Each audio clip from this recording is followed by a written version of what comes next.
का खतरा भी है क्या? निसंदेह होगा ही, क्योंकि अब हम कोल माफियाओं से टकराने लगे हैं।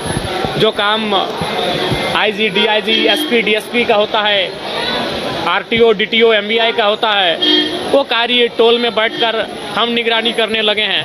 तो कोयला के काम में जब आप कदम रखेंगे, उन पे नज़र रखेंगे, उन पे निगरानी रखेंगे और आप उनके अवैध तरीके से हो रहे कार्य पर आवाज़ बुलंद करेंगे तो निसंदेह खतरा होगी। एक डीएसपी घायल हुए बाघमारा में, तो ये किसी से छुपा नहीं है। जिंदगी तो बहुत बड़ी है, लेकिन बड़ी इसीलिए क्योंकि हम चुनौतियों के साथ जीते हैं। अगर हम भी अन्य के तर्ज पर होते तो ज़िंदगी को हमारी बड़ी नहीं माना जाता। तो निसंदेह जो हमारा व्यवहार है उस पर कटौती नहीं होगी, परिणाम चाहे जो भी होगा उसे स्वीकार किया जाएगा। चलिए, धन्यवाद।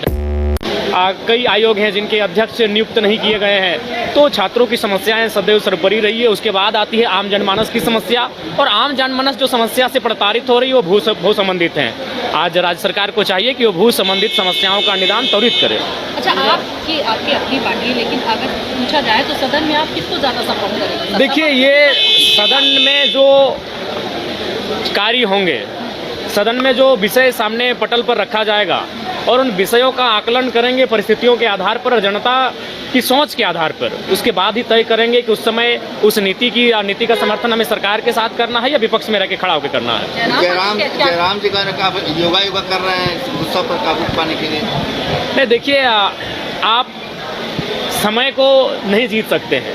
आप कालखंड को, जो घटनाक्रम है, उनसे आप विजय प्राप्त नहीं कर सकते। अगर 30 वर्ष का युवा है, हम लाख योगा कर लें, युवा को नहीं जीत सकता। युवा एग्रेसिव होगा ही, युवा आक्रामक होगा ही, इसीलिए वो युवा है। आपका एग्रेशन आपको नुकसान पहुंचा रहा है? निसंदेह नुकसान पहुंचाता